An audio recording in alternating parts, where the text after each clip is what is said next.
પર્સન્ટેજમાં એક ટોપિક આવે છે સાપેક્ષ ટકાવારી. તો અહીંયા મેં જે ઉદાહરણ આપેલા છે, ઉદાહરણ નહીં કોન્સેપ્ટ છે, તો એના દ્વારા આપણે થોડુંક સમજીએ પછી એના ઉદાહરણો આપણે આગળ જોશું. તો સાપેક્ષ ટકાવારીના કોન્સેપ્ટમાં એવું છે કે જેની સાપેક્ષ આપણે ટકાવારી કાઢવાની હોય તે છેદમાં આવશે અને જેના ટકા કાઢવાનો હોય એ અંશમાં આવશે. તો આપણે પેલું ઉદાહરણ જોઈએ કે એ બીના કેટલા ટકા છે. તો મારે અહીંયા ટકા કાઢવાના છે. તો ટકા કાઢવા માટે હું આવી રીતના અંશ અને છેદમાં લખવા માટે આમ કરીશ, પછી ગુણ્યા હું 100 કરીશ. હવે અહીંયા છેદમાં શું આવશે?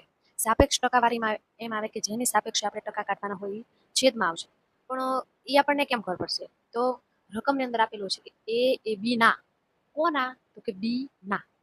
તો અહીંયા બી છે એ છેદમાં આવશે. અહીંયા બી છે એ છેદમાં આવશે, કારણ કે બી ની સાપેક્ષે આપણે એના ટકા કાઢવાના છે. અને કોના? તો કે એના કાઢવાના છે. તો અહીંયા આપણે આવી જશે એ. હવે એવી જ રીતે આપણે આ બીજું એક્ઝામ્પલ જોયું કે બી એના કેટલા ટકા છે. તો અહીંયા મારે કેટલા ટકા છે એ મેળવવા માટે હું અંશ અને છેદમાં લખવા આવી રીતે નામ કરીશ અને પછી ગુણ્યા હું 100 કરીશ. હવે અહીંયા છેદમાં શું આવશે? તો કે જેની સાપેક્ષે મારે ટકા કાઢવાના છે એ આવશે. તો અહીંયા આપણે જોશું કે બી એના કેટલા ટકા છે. કોના? તો કે એના. તો એ ક્યાં આવશે? તો કે છેદમાં આવશે. કોના કાઢવાના છે? તો કે બી ના. તો બી છે એ અંશમાં આવશે. હવે આપણે ત્રીજો એક્ઝામ્પલ જોઈએ કે આમાં અને આમાં શું તફાવત છે. અહીંયા પણ કેટલા ટકા તે કાઢવાના છે, પણ આ એક વધારેનો શબ્દ છે. એવી જ રીતે નીચેનું એક્ઝામ્પલ એ છે કે ટકા કાઢવાના છે પણ ઓછું છે. તો અહીંયા આપણે ટકાવારી કાઢવા માટે આપણે અહીંયા આવી રીતના ગુણ્યા 100 કરીશું ટકાવારી કાઢવા. તો એ બી થી કેટલા ટકા વધુ છે. તો જેની સાપેક્ષે ટકાવારી કાઢવાની હોય તે ક્યાં આવશે? તો કે છેદમાં આવશે. તો છેદમાં આવશે તો અહીંયા છેદમાં શું આવશે? તો કે બી આવશે. અને જ્યારે દાખલામાં વધારે કે ઓછું આપેલું હોય ત્યારે એનો તફાવત આવશે. તો અહીંયા બી માઇનસ એ. આને આવી રીતના લખે કેટલા ટકા વધુ છે તો આવી રીતના આવશે. હવે એવી જ રીતે આપણે આ ચોથું એક્ઝામ્પલ જોઈએ કે બી એ થી કેટલા ટકા ઓછો છે. તો અહીંયા આપણે ટકાવારી કાઢવા માટે આપણે અહીંયા આવી રીતના ગુણ્યા 100 કરીશું, પણ કોની સાપેક્ષે કાઢવાના છે? તો કે એની સાપેક્ષે કાઢવાના છે. અહીંયા ઓછો આપેલો છે એટલે અહીંયા આવશે તફાવત.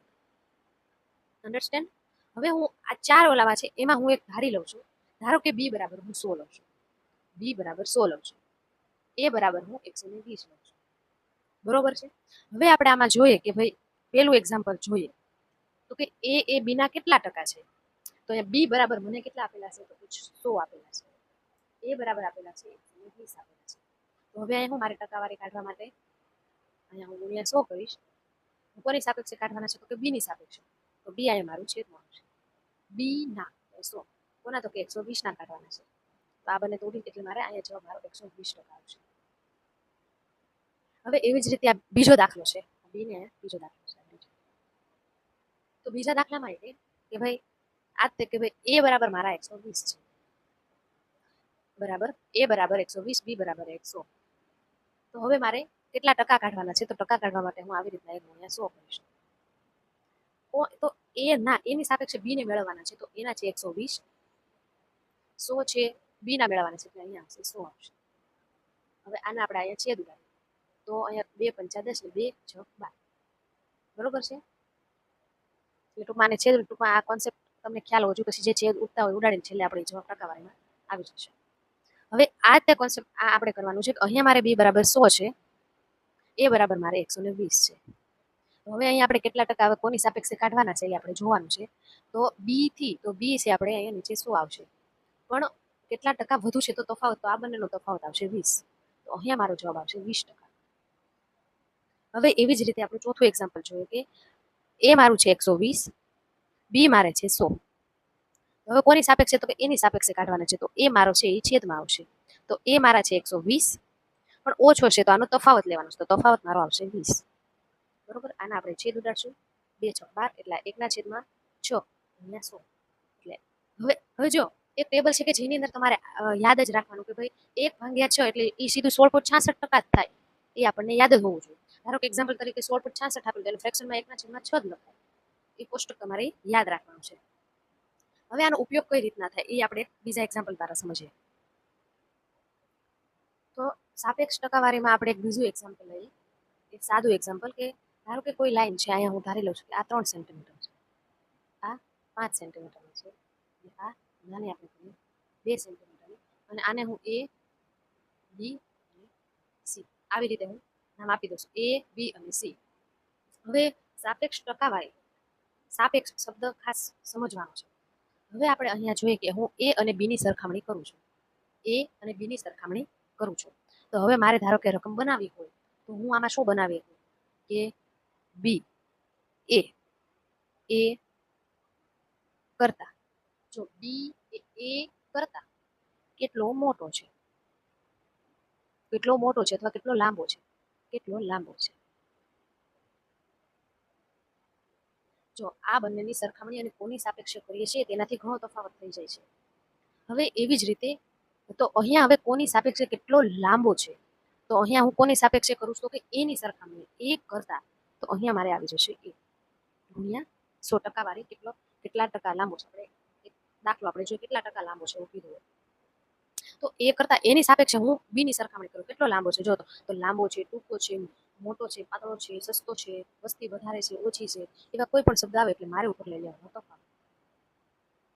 જો ન સમજે તો 2 થી 3 વખત તમારે બોલવાનું કે બી એ, આ બી છે મારો 5, એ મારો છે 3, તો 3 કરતા 5 કેટલા વધારે થાય તો કે 2, એટલે બંનેનો તફાવત એટલે અહીંયા આવી જશે 2 અને અહીંયા એ એટલે મારો આવી જશે 3. બરોબર છે, એટલે આનો જવાબ મારો 66.66% આવશે. આ કેમ ખબર પડી, આનું યાદ જ રાખવાનું કે 1/3 એટલે 33%, 2/3 એટલે 66.66%. હવે અહીંયા હું આને અલગ રીતે લખવું હોય, આ જ સેન્ટેન્સ છે અને મારે જો હવે આ હું લખું કે એ બી કરતા કેટલા ટકા, તો શું આવશે વિચારો કે એ મારો 3 છે, બી મારા 5 છે, તો શું આવશે બી કરતા કેટલા ટકા ટૂંકો છે, એમ મારે લખવું પડે કેટલા ટકા ટૂંકો છે. બી ની સાપેક્ષે એ કેટલો ટૂંકો છે, તો હું કોની હારે સરખામણી કરું છું તો કે બી ની સરખામણી કરું છું. બી મારે કેટલો છે તો કે 5, કેટલો ટૂંકો છે તો આનો તફાવત આવશે 2 ગુણ્યા 100. અહીં છેદ ઉડાડવાના એટલે આનો મારો જવાબ આવશે 40%. આ બંને સેમ જ થશે, આનો કહેવાનો મતલબ અને આનો કહેવાનો મતલબ એ શું થશે, સરખો થશે કે આની કરતા કેટલો ટૂંકો, પણ કોની સાપેક્ષે આપણે ગણતરી કરીએ છીએ એ એની ઉપર રહે. હવે એવી જ રીતે અહીંયા હું એક એ લઈ લઉં છું અને સી લઈ લઉં છું. એ મારો 3 છે અને સી મારો 2 છે. તો હવે હું મારી રીતે હું રકમ બનાવું તો હું શું બનાવીશ કે એ સી કરતા કેટલો લાંબો છે, તો આ બંનેની સરખામણીમાં એ લાંબો થઈ જશે, પણ આ બંનેની સરખામણી કરીશ તો પાછો બી લાંબો થઈ જશે. એટલે જેની સાપેક્ષે તમે ગણતરી કરો એ ખાસ મહત્વ છે, એટલે આ સાપેક્ષ ટકાવારીમાં એ સમજવું જરૂરી છે કે જેની સાપેક્ષે મારે ટકાવારી કાઢવાની હોય તે છેદમાં આવશે. અને તે મને કઈ રીતે ખબર પડશે તો કે એ કરતા બી કરતા એ જે શબ્દ આપેલો છે એ છેદમાં આવશે, વધારે ઓછો લાંબો ટૂંકો એવો કોઈ શબ્દ આપેલો હોય તો અહીંયા મારે તફાવત લેવાનો છે. હવે આના દ્વારા આપણે એક પરીક્ષામાં પૂછાયેલો એક પ્રશ્ન આપણે જોઈએ. હવે આપણે એક પરીક્ષામાં પૂછાયેલો પ્રશ્ન જોઈએ સાપેક્ષ ટકાવારીનો કે ઘઉં ચોખા કરતા 20% સસ્તા છે, તો ચોખા ઘઉં કરતા કેટલા મોંઘા છે. હવે મેં આગલું જે એક્ઝામ્પલ મેં તમને જે કોન્સેપ્ટ શીખવાડ્યો એનું મેં એક લખેલું છે કે આપણે હમણાં જોયું કે બી એ થી કેટલા ટકા ઓછો છે, તો એને આપણે આવી રીતે લખી શકતા હતા કે આ બંનેનો તફાવત લેવાનો અને જેની સાપેક્ષે ગણતરી કરવાની હોય એ છેદમાં ને ગુણ્યા 100 લેતા હતા. હવે અહીંયા આપણને ઉલટું આપેલું છે, અહીંયા આપણને દાખલામાં 20% આપેલા છે, 20% સસ્તા છે, સસ્તાને કિંમત ઓછી છે, આમ લખું છું. 20% ને મારે ફ્રેક્શનમાં લખવું હોય તો હું 1/5 લખી શકું. બરોબર છે, જો આ ફ્રેક્શનમાં જે હતું કે આ કઈ રીતે આવ્યું તો કે 20 ટકાવારીની નિશાની કાઢવા હું છેદમાં 100 કરીશ. બરોબર 2 આમ થશે. બરોબર, હવે જે અહીંયા જે હતું એ અહીંયા મારે આવી ગયું, તો આપણે અહીંયા જે જોતા હતા કે ભાઈ જેની સાપેક્ષે ગણતરી કરતા હોય એ છેદમાં આવે, તો અહીંયા આપણે તમે જો કે ચોખા કરતા, તો કોની સાપેક્ષે ઘઉંની ગણતરી કરો છો તો ચોખાની સાપેક્ષે, તો જેની સાપેક્ષે ગણતરી કરો એ છે ચોખા, એ ક્યાં છે તો કે છેદમાં આવશે. હવે અહીંયા આપણને આપેલું છે સસ્તા, અહીંયા આપેલું છે ઓછું, તો ઓછું જ્યારે હતું ત્યારે અહીંયા ઉપર તફાવત આવતો હતો, તો અહીંયા શું આવશે તો કે તફાવત, એટલે કે ચોખા ની કિંમત કેટલી આપેલી તો કે 5R, રેશિયો 5R રેશિયોમાં લખવાનું.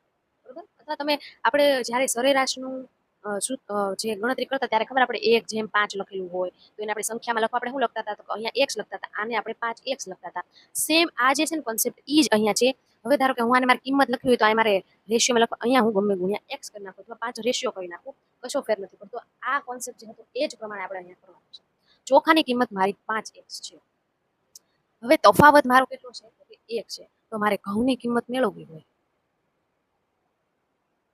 તો ઘઉંની કિંમત મને શું મળશે તો કે 4x મળશે કઈ રીતે કારણ કે બંનેનો તફાવત 1 થવો જોઈએ અને જે 1 થવો જોઈએ મને ક્યાંથી ખબર પડી મને અહીંથી ખબર પડી ઓકે હવે આપણે જો તો ચોખા ઘઉં કરતા કેટલા મોંઘા છે ઘઉં મને મળી ગઈ હા ચોખા મળી ગયા તો કે હા તો ઘઉં કરતા કેટલા ટકા અહીંયા ટકા છે કેટલા ટકા મોંઘા છે તો મારે ટકાવારી મેળવવા આમ કરી અને ગુણ્યા હું 100 કરીશ મારે ટકાવારી મેળવવાની છે એટલે બરોબર છે હવે અહીંયા આપણે છેદમાં શું આવશે તો કે ઘઉં આવશે કે ચોખા તો મને અહીંથી ખબર પડશે કે ઘઉં કરતા ઘઉંની સાપેક્ષે મારે ચોખાનું મેળવવાનું છે તો ઘઉં મારે કેટલા છે તો કે 4x મોંઘા છે તો આ બંનેનો તફાવત કેટલો છે તો કે x આ બંને તોડી જાય એટલે આનું કેટલા આવશે તો કે 25% મારો આ જવાબ આવશે બરોબર છે